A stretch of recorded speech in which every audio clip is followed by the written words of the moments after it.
E eu vou outra vez recuperar o Brasil diante do mundo. O Brasil não vai ser mais pária da sociedade.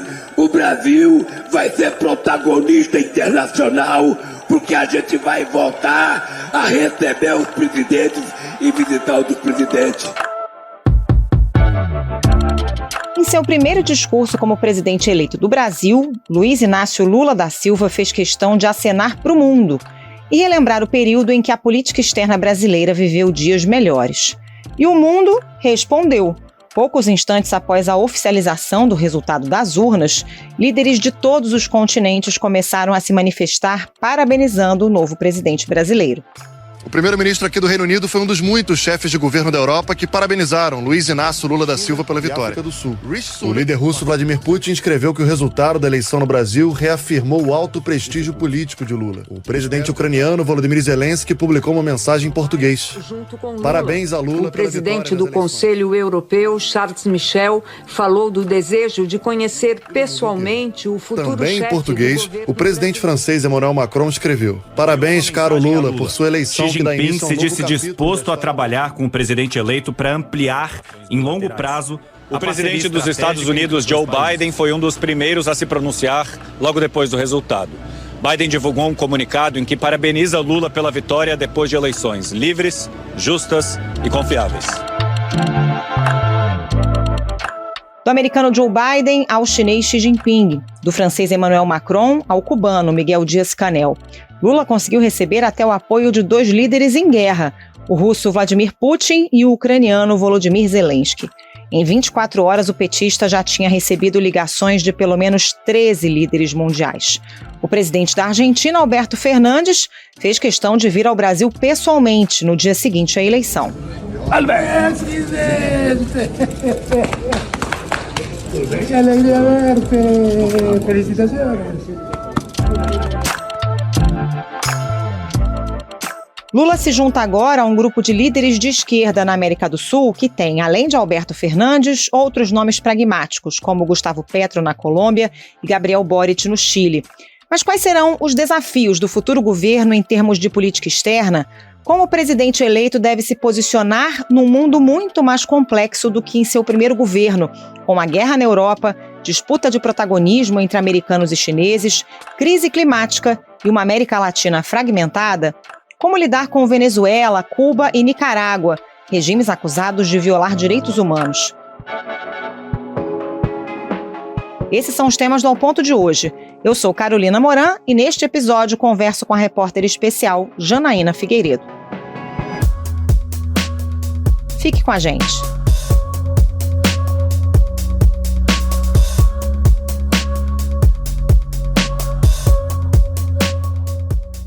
Janaína Figueiredo, para a gente começar essa conversa, qual o tamanho do estrago do governo Bolsonaro sobre as relações do Brasil no exterior, hein? Oi, Carol. Olha, bom, não sei nem por onde começar a responder essa pergunta, porque o estrago é bem grande, principalmente nos 2 primeiros anos de governo, né, durante a gestão do ex-chanceler Ernesto Araújo, que pela primeira vez implementou algo que foi inédito para o Itamaraty, que é uma política externa ideológica com alinhamentos que tem muito pouco a ver com a nossa tradição diplomática, né? Especialmente naquele momento um alinhamento com o governo de Donald Trump nos Estados Unidos, mas também com Israel e na região com alguns parceiros que naquele momento estavam também com governos de direita, como era o caso do Chile, principalmente. Na Argentina, Maurício Macri também. Enfim, era uma política externa, mas também econômica, né? Obviamente, estão relacionadas, que tinha a ver principalmente com essa afinidade ideológica e não tanto com os interesses e as necessidades do país. Isso causou um enorme dano. Eu acho que o Brasil, de certa maneira, virou as costas para a região, virou as costas para a América Latina, saiu da CELAC, que é um grupo, né, a comunidade de países latino-americanos e caribenhos, onde o Brasil, obviamente, tinha um papel relevante. Dentro do Mercosul, houve muita tensão, não somente pelo Brasil, devemos reconhecer também outros países estão insatisfeitos com o Mercosul, por exemplo, o Uruguai, que vem negociando acordos com a China, mas a tensão entre Brasil e Argentina causou dano também dentro do bloco. Eu não tenho bola de cristal, mas eu acho que a Argentina escolheu mal. O senhor pretende parabenizar o Alberto Fernandes? Não pretendo parabenizá-lo.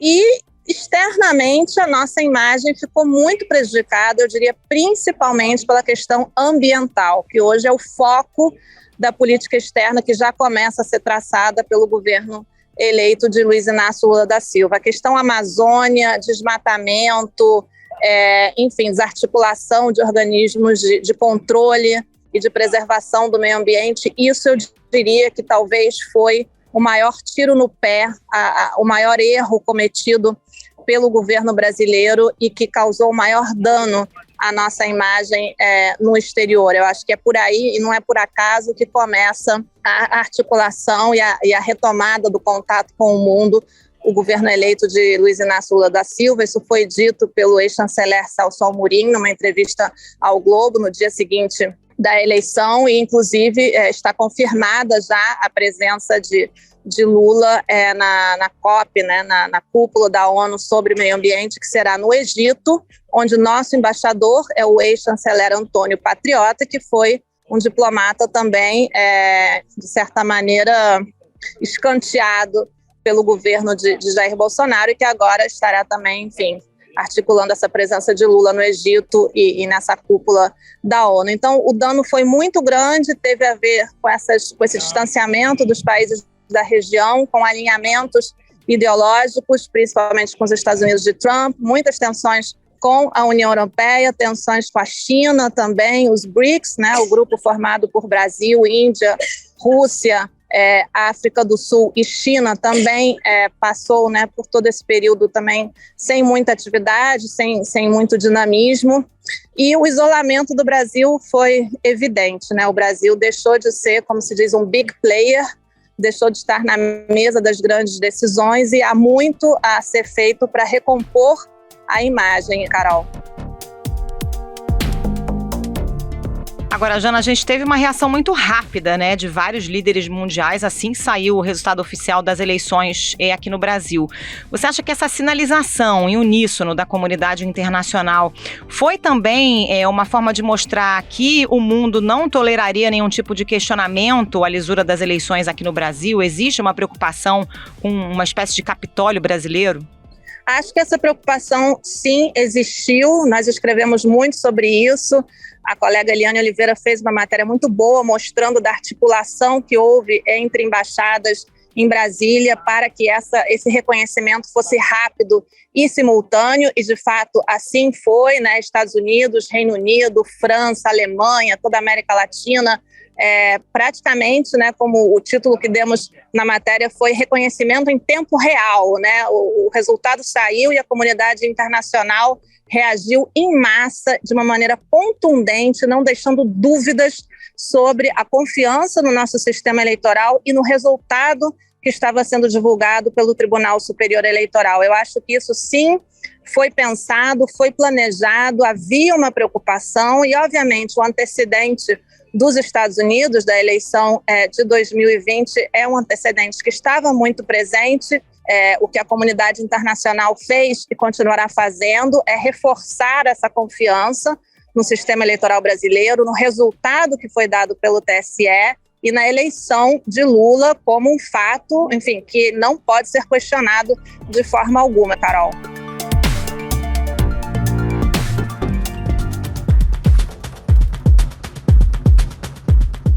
Bom, quando o Lula assumiu na primeira vez, em 2003, o mundo era bem diferente, né, Jana? Nesses 20 anos, a China se tornou um player mundial, hoje disputa espaço, comércio com os Estados Unidos. A gente tem uma América Latina muito mais fragmentada, temos uma guerra às portas da Europa.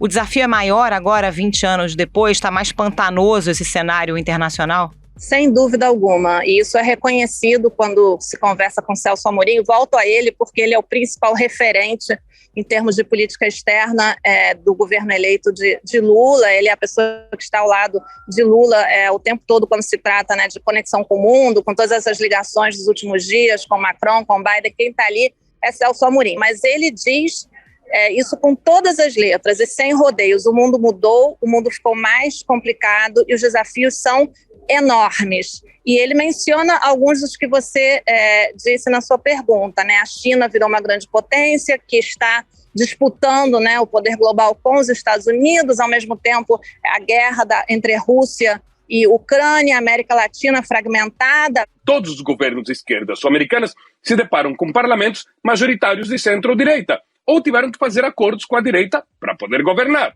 Venezuela, que é um grande problema para a região e será um enorme desafio, eu diria um dilema também para o terceiro governo de Lula, porque não podemos esquecer que houve uma parceria muito forte entre Lula e o chavismo nos seus 2 primeiros governos. Então, realmente, num artigo que eu escrevi no jornal, eu dizia que esse terceiro governo vai caminhar num campo minado, né? Porque assim, qualquer passo em falso pode causar algum tipo de tensão, incidente diplomático, problema, crise, enfim, a lista e as possibilidades são muitas. O Brasil tem várias frentes nas quais vai ter que pensar muito estrategicamente, né? Por exemplo, a guerra entre Rússia e Ucrânia. Para o novo governo, o governo eleito de Lula, a Rússia é um parceiro estratégico e ele também vai sofrer as pressões que o atual governo sofre dos Estados Unidos e da União Europeia para se posicionar de uma maneira mais contundente contra a Rússia, né? De uma maneira muito clara. O Brasil tem, obviamente, questionado a invasão, as anexações de territórios da Ucrânia, mas, ao mesmo tempo, deixa muito claro que a Rússia é um parceiro estratégico, né, do ponto de vista político e econômico. E isso não vai mudar em termos do novo governo, né? Celso Amorim disse várias vezes que na ONU teria optado pela abstenção em várias das votações, apesar dessas pressões que eu mencionava dos Estados Unidos e da União Europeia. Na região, eu acho que os desafios são muito grandes, mas eu acho que a expectativa é tão grande de países como Argentina, Chile, Colômbia, pela primeira vez com um governo de esquerda, que eu acho que vão ser desafios que Lula talvez vai ter menos dificuldade de enfrentar. Eu acho que o dilema vai ser a Venezuela, Nicarágua também, e a relação com os Estados Unidos de Biden, que eu acho que vai ser mais do que uma relação pragmática, como eu tenho ouvido, eu acho que vai ser uma relação muito boa. A ligação de Lula e Joe Biden durou cerca de 20 minutos. Biden parabenizou Lula pela vitória, elogiou a força das instituições democráticas brasileiras após eleições livres, justas e confiáveis. Lula e Biden se comprometeram a trabalhar juntos para enfrentar desafios ligados a mudanças climáticas, segurança alimentar, migração e democracia. Perguntei a Celso Amorim sobre a conversa entre Lula e Biden e ele disse que foi uma bela conversa e frisou, uma bela conversa. Isso é mais do que pragmatismo, né? E eu volto a dizer, a questão clima, a parceria do Brasil e dos Estados Unidos na questão combate às mudanças climáticas, acho que vai ter uma importância muito grande na relação bilateral. Essa, então, é a grande tônica, a questão climática, porque se a gente lembrar do primeiro governo Lula, né, dos 2 mandatos dele, o Brasil teve uma posição muito relevante liderando países emergentes, né, participando dos BRICS, do grupo do G20, expandiu sua atuação com outras embaixadas na África, investiu nessa relação Sul-Sul, né, com os vizinhos do Mercosul, mas também com os países do Hemisfério Sul. Essa foi a tônica do governo Lula, expandir sua ação diplomática. Você diria que nesse Lula 3.0 a tônica vai ser a pauta ambiental? Eu acho que a questão é que Lula tem a firme intenção, isso ficou claro muito rapidamente, de voltar com tudo ao cenário internacional e voltar com uma agenda positiva, né, num mundo que está em guerra, com riscos e ameaças, né, de um conflito nuclear, que não podemos deixar de mencionar, com essa tensão entre China e Estados Unidos, na qual eu acho que o Brasil vai optar por uma posição equidistante, nem mais de um lado, nem do outro, e a todos levar uma agenda positiva, né, falar do combate à fome, falar de paz, falar de preservação do meio ambiente, uma agenda realmente de iniciativas positivas num mundo que está, mergulhado em diversos conflitos. Uma das primeiras iniciativas vai ser a realização no Brasil, acho que já no primeiro semestre do ano que vem, de uma cúpula de países amazônicos com convidados internacionais, provavelmente a França, entre eles, o presidente Emmanuel Macron, para discutir a questão, do desmatamento, mudanças climáticas. Existe uma firme intenção de convocar essa cúpula bem no início do governo. É um gesto, né? É um sinal. Estamos de volta, estamos com propostas positivas para esse mundo que está realmente passando por uma situação muito difícil, muito conturbada. Acho que vai ser por aí a agenda, né? Buscar um lugar de relevância, voltar a ter relevância com uma agenda à la brasileira, eu diria. Agora, falando de América do Sul, Jana, a gente tem alguns países que passaram a ser governados pela esquerda aí nos últimos anos, né, desde 2019, Argentina, Chile, Colômbia, Peru, Bolívia. Que características o Lula tem em comum com esses líderes da região? Como é que deve ser a relação? Dá para dizer que hoje é uma esquerda regional mais pragmática?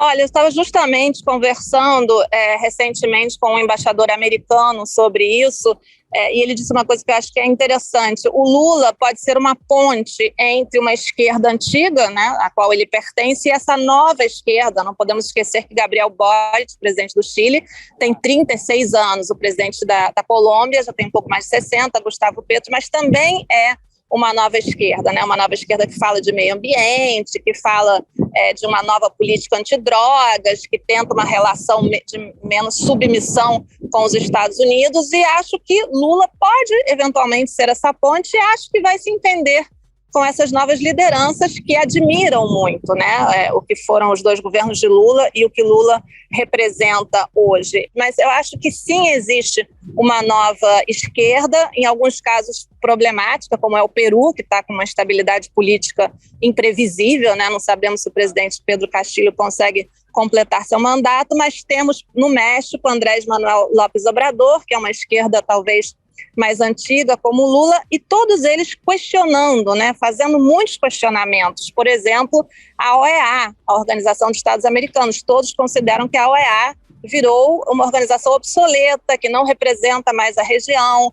Todos olham para a Venezuela e pensam na necessidade de um diálogo com Maduro e não numa intervenção internacional para tirar Maduro à força do poder. Então, eu acho que existem algumas semelhanças, né, coincidências entre esses líderes que podem levar a articulações interessantes na região. Está apenas começando, e também é bom lembrar que todos têm problemas internos complicados, então eles não vão ter todo o tempo do mundo para fazer essas articulações, porque no mundo da pós-pandemia todos estão com problemas sociais, econômicos, muito delicados, uma agenda interna que condiciona. Mas eu acho que o interesse de todos é sim buscar uma nova fase de integração, e acho que há consenso e há interesses comuns para avançar nesse sentido.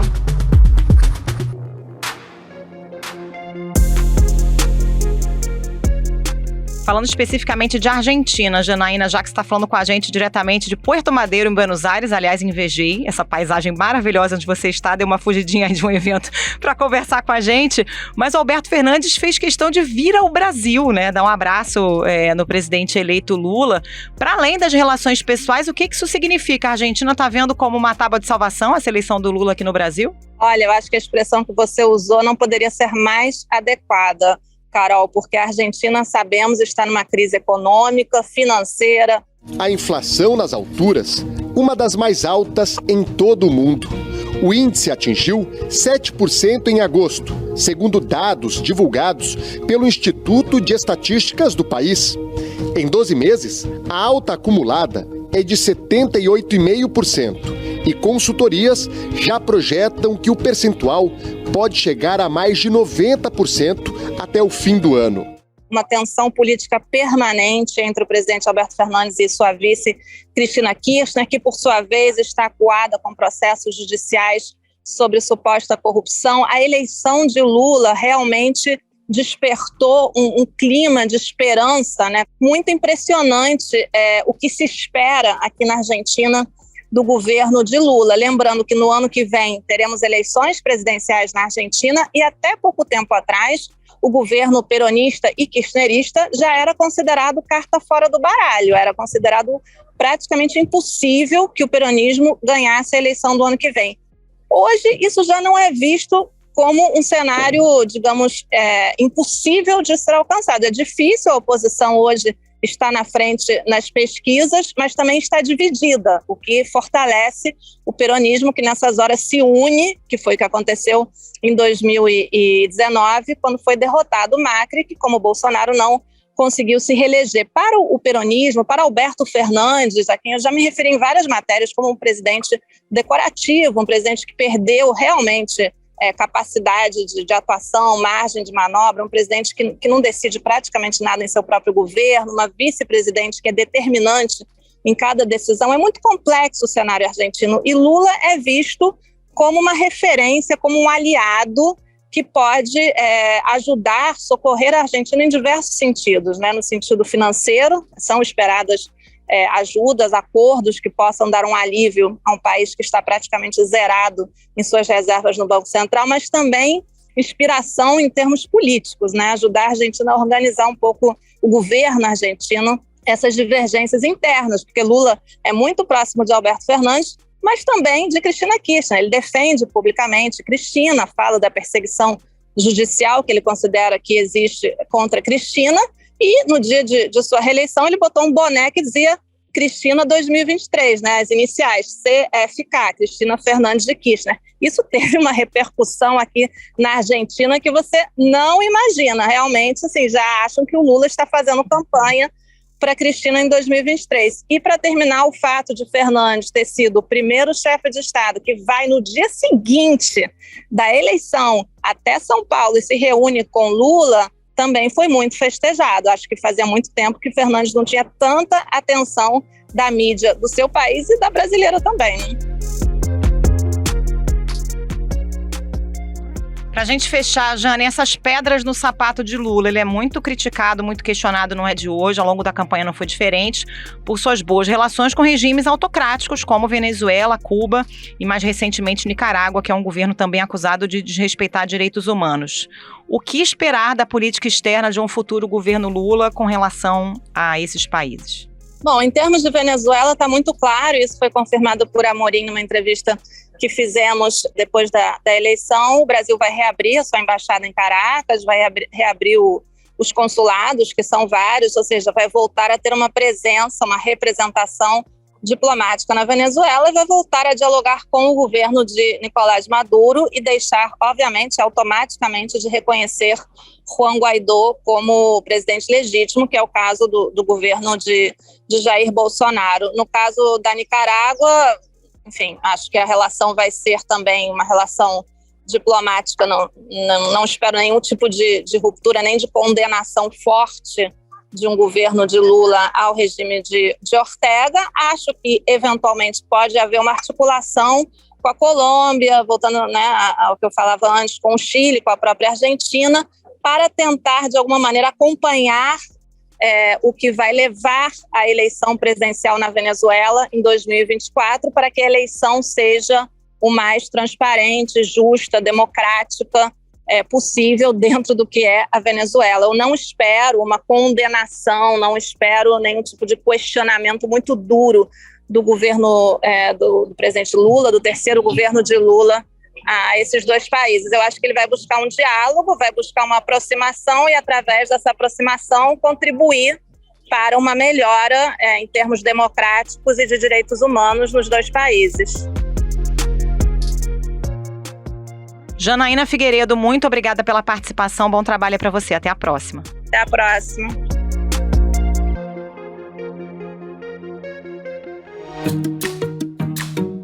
Esse foi o Ao Ponto de hoje, o podcast diário da redação do Globo. Nesta conversa, a gente conta com a participação de toda a equipe do jornal, as mesmas pessoas que trazem informação e análise de qualidade todos os dias. Quer saber mais? Assine o Globo. Acesse assineoglobo.com.br e confira todas as notícias e reportagens especiais. A produção deste episódio foi da Júlia Pina e a edição é do João Guilherme Lacerda e da Luciana Malini. Até mais!